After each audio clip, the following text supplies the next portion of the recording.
मी माझ्या बायकोला दिवसातून बऱ्याच वेळा फोन करायचो, पण तिचा फोन बऱ्याचदा बंद लागायचा. ऑफिसमध्ये केला तर तिथला स्टाफ म्हणायचा की मॅडम येऊन लगेच बाहेर गेल्या. पुन्हा फोन केला तर ते म्हणायचे की मॅडम अजून आल्याच नाहीत. म्हणून मी एक दिवस बायकोचा पाठलाग केला आणि समोरचे दृश्य पाहून माझ्या पायाखालची जमीनच सरकली. माझं नाव दीपक आहे. मी एका कॉलेजमध्ये अकाउंटंटचे काम पाहायचो. माझे वय वर्ष 26 पूर्ण झाले होते. बाबा लहान असतानाच हृदयविकाराने सोडून गेले होते. बाबा सोडून गेल्यानंतर सगळा भार आईने सांभाळला. आई बँकेत जॉबला होती आणि सोबत बाबांची पेन्शनही होती. त्यामुळे पैशांची चणचण कधी भासली नाही. माझे शिक्षण पूर्ण होताच मला कॉलेजमध्ये अकाउंटंटचा जॉब मिळाला. सगळे व्यवस्थित चालू होते. आईसुद्धा आता रिटायर झाली होती. मी दिसायला छान होतो. आईनेही लग्नाचा तगादा लावला होता. स्थळ बघायला सुरुवातही झाली होती. पण मला साधी, सरळ आणि सुंदर मुलगी हवी होती. मला कॉलेजमध्ये एक मुलगी रोज दिसायची. बघताक्षणी कोणालाही आवडेल अशीच होती ती. अगदी साधी, सरळ आणि खूपच सुंदर. खूप शांतही होती. तिला कोणीही मित्रमैत्रिणी नव्हत्या. अगदी न चुकता वेळेवर कॉलेजमध्ये यायची आणि वेळेवर घरी जायची. एकदा ती कॉलेजची फी भरण्यासाठी माझ्याकडे काउंटरवर आली होती. त्यावेळेस फॉर्म भरतानाच मला तिचे नाव कळाले होते. पूजा नाव होते तिचे. मी तिला रोज पाहायचो, पण बोलायची हिंमत होत नव्हती. तरीही मी तिच्याशी बोलण्याचा बऱ्याच वेळा प्रयत्न केला, पण ती जास्त कोणाशीच बोलायची नाही.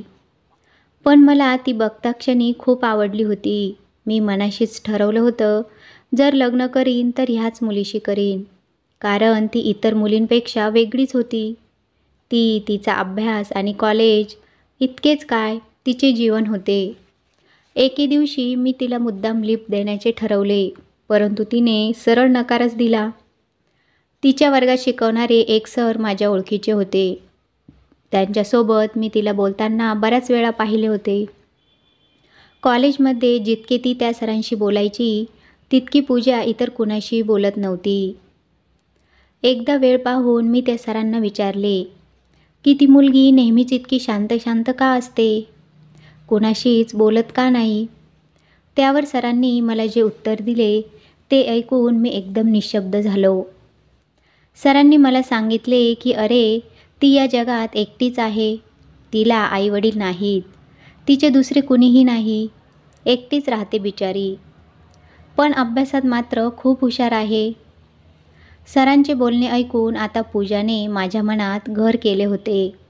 माझ्या मनात तिच्याबद्दल प्रेम आणि आदर दोन्हीही वाढले होते. माझ्याकडून आता राहिले जात नव्हते. मी क्षणाचाही विलंब न करता लगेचच पूजाजवळ गेलो आणि लग्नासाठी मागणी घातली. पण पूजाने सरळ सरळ नकार दिला. मी 2-3 वेळा विचारले, पण ती होकार देतच नव्हती. मी खूप दुःखी झालो, पण मी हार मानली नाही. मी पूजाबद्दल कॉलेजमध्ये चौकशी केली असता तिचे कुणाशीही प्रेम प्रकरण काहीही नव्हते.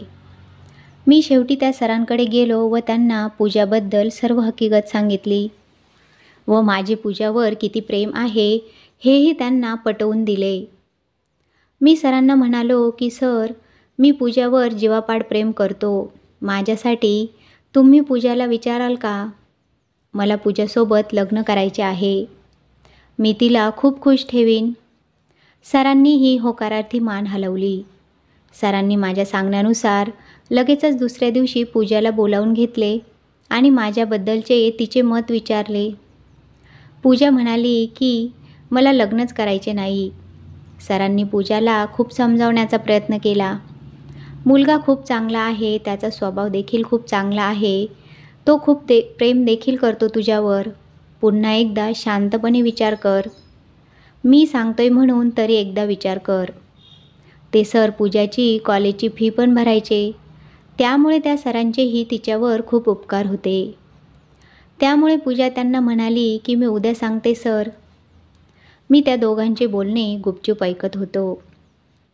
आता मला पूजाचे उत्तर काय असेल याची जास्त उत्सुकता लागली होती. जितकी उत्सुकता होती तितकी जास्त मनाला भीतीही वाटत होती. की जर पूजाने लग्नासाठी नकार दिला तर? या विचाराने माझ्या मनात काहूर माजवला होता. मला रात्रभर झोप लागली नाही. कधी एकदाची सकाळ होते आहे आणि कधी मी कॉलेजला जाऊन पूजाला भेटतोय असं झालं होतं. दुसऱ्या दिवशी सकाळी मी लवकर कॉलेजला पोहोचलो. नेहमीप्रमाणे पूजा देखील कॉलेजला वेळेवर पोहोचली आणि आल्या आल्या त्या सरांकडे गेली. मीही तिच्या मागे मागे हळूहळू जात होतो. आता मात्र माझ्या छातीत धडधड वाढली होती. तिच्या उत्तराने माझे आयुष्य बदलणार होते. मी हळूच बाहेर कान लावून ऐकत होतो. पूजा सरांना म्हणाली की सर, मी त्यांच्यासोबत लग्न करायला तयार आहे, पण माझ्याकडून यांना फक्त मीच मिळेल. मोठं लग्न किंवा साधं लग्नही मी स्वतः करून देऊ शकत नाही, कारण माझी ती परिस्थितीही नाही. सर लगेचच म्हणाले की अगं पूजा, त्याची काहीही गरज नाही. तो मुलगा खूप चांगला आहे, तो सगळं सांभाळून घेईल. इतके ऐकून पूजा सरांच्या केबिनमधून बाहेर आली. मी दरवाजामध्येच उभं होतो. मी पूजाकडे पाहतच होतो. माझ्या आनंदाला सीमाच उरली नव्हती. मी खूप खुश होतो. मी लगेचच पूजाला म्हणालो की तुला काही विचारायचे असल्यास तू मला विचारू शकतेस. पूजा म्हणाली की काही नाही, पण हो, लग्न झाल्यानंतर जर तुम्हाला दुसरे कोणी आवडले तर तुम्ही मला सोडून तर जाणार नाही ना? पूजाचा हा असा प्रश्न ऐकून मी आश्चर्यचकित झालो. मी पूजाला असा प्रश्न का बरं पडला असावा? मी लगेचच पूजाला म्हणालो की हे असं होणं अशक्य आहे. असं कधीच होणार नाही. माझे तुझ्यावर खरंच खूप प्रेम आहे. हे ऐकून पूजा तिथून निघून गेली. दुसऱ्या दिवशीच पूजा, मी, आई, सर आणि 2-3 माझे जवळचे मित्र एका मंदिरात गेलो आणि लग्न केले. मी खूप खुश होतो आणि माझी आई देखील तितकीच खुश होती, कारण पूजा होतीच तितकी सुंदर, साधी आणि सरळ. आज माझ्या आईला घरातील सोबती मिळाली होती. मी पूजालाही समजावून सांगितले की हे घर कालपर्यंत आमच्या दोघांचे होते, पण आजपासून तुझे देखील आहे. हे घर कसं सांभाळायचे आता ते तू बघ. तुला काहीही आणि कसलीही मदत लागलीस तर मी आहेच. आज आमच्या दोघांची पहिली रात्र होती. आज मी स्वतःला खूप नशीबवान समजत होतो की माझे पाहिलेले स्वप्न सत्यात उतरलेले होते आणि ते माझ्या समोरच होते. असं खूप कमी लोकांच्या बाबतीत घडतं की आपण ज्याच्यावर प्रेम करतो त्या व्यक्तीसोबतच आपलं लग्न होतं. मी तर त्यातलाच एक होतो. पण पूजा मात्र थोडी नर्वस वाटत होती. मी पूजाला हळूच मिठीत घेतले आणि म्हणालो, काहीही काळजी करू नकोस आणि कोणतेही टेन्शन घेऊ नकोस. मी नेहमीच तुझ्यासोबत राहीन. तरीही ती तिच्याच काहीतरी वेगळ्या विचारात असल्यासारखी वाटत होती. मी तिला खूप प्रेम दिले. आता पूजा आणि मी दोघेही एक झालो होतो. पूजाचे आता ग्रॅज्युएशन पूर्ण झाले होते. आता पूजा देखील माझ्यावर खूप प्रेम करायची. आईसुद्धा तिच्यावर खूप प्रेम करायची. तिला आईची कमी कधीच होऊ दिली नाही. आईलाही सुनेच्या रूपात एक चांगली मुलगी मिळाली होती आणि पूजाला देखील आईचे प्रेम मिळाले होते. सगळे काही अगदी सुखेपणाने चालले होते. पूजाला आता बाहेर जॉबला जायचे होते. ती मला पहिल्यापासूनच म्हणायची की मला बाहेर जॉब करायचा आहे. आईलाही काही हरकत नव्हती. मी पूजासाठी एक छान जॉब शोधला होता. आज पूजाचा जॉबचा पहिलाच दिवस होता. माझा संसार खूप चांगला चालला होता. मी पूजाला बेस्ट ऑफ लक केले. आज पूजा खूप खुश होती. मी पूजाला म्हणालो की चल, मी आज तुला जॉबवर सोडतो. तर ती लगेच नको म्हणाली. मी जाईल माझी मी. असेही तुमचा जॉब एकीकडे आणि माझा जॉब दुसरीकडे आहे. माझ्यामुळे तुम्हालाही उशीर होईल. मी म्हणालो ठीक आहे मग. पण पूजा अर्धा तास अगोदरच घरातून बाहेर पडली होती. मी विचार केला आज पहिलाच दिवस आहे म्हणून कदाचित गेली असेल लवकर. मीही कॉलेजला गेलो आणि कॉलेज सुटल्यावर मी पूजाला घ्यायला गेलो. पूजाच्या ऑफिसमध्ये गेलो तर पूजा ऑफिसमध्ये नव्हती. मी तिथल्या ऑफिस स्टाफला विचारले असता ते म्हणाले की मॅडम कधीच निघून गेल्या आहेत. मला वाटले होते की पूजाला सरप्राईज करीन, पण तिथे जाऊन तर मीच सरप्राईज झालो. मी तिथून सरळ घरीच आलो. बघितले तर पूजा घरीच नव्हती. मी आईला विचारले की पूजा आली नाही का अजून. आई म्हणाली पूजा आली होती, पण लगेच कुठेतरी बाहेर गेली. मी लगेचच पूजाला फोन लावला तर पूजाचा फोन घरीच वाजत होता. तुझा फोन घरीच ठेवून कुठेतरी बाहेर गेली होती. आता आम्ही दोघेही पूजाची वाट पाहत होतो. पूजा नक्की कुठे गेली असेल, का गेली असेल, असे अनेक प्रश्न मनात येत होते आणि मला पूजाची काळजी वाटत होती. माझे मन कशातच लागत नव्हते. इतक्या दिवसात पूजाविना राहण्याची ही पहिलीच वेळ होती. तेवढ्यातच पूजा येताना दिसली. काय ग, कुठे गेली होतीस आणि तुझा फोनही घरीच ठेवून गेली होतीस? मी काळजीपोटी पूजाला प्रश्न विचारत होतो. पूजा म्हणाली, अहो घरामध्ये भाजीला काहीच नव्हते म्हणून मी बाहेर गेले होते. मी म्हणालो ठीक आहे. रात्रीचे जेवण आम्ही एकत्र जेवलो व त्यानंतर मी आई आणि पूजाने खूप गप्पाही मारल्या. आई म्हणत होती की आता मला नातू पाहिजे लवकर. आम्ही दोघेही एकमेकांकडे पाहून हसत होतो. पूजाचे हसणे माझ्या मनाला खात होते. पूजा दिसायला खूप सुंदर होती. मी पूजाच्या कानात हळूच म्हणालो, आवरून लवकर रूममध्ये ये. ती गालातल्या गालात हसली आणि हळूच होकार दिला. दुसऱ्या दिवशी नेहमीप्रमाणे आम्ही दोघेही कामावर जायला निघालो. आज पूजाला जाता जाता मी तिच्या ऑफिसला सोडले आणि मी कॉलेजला गेलो.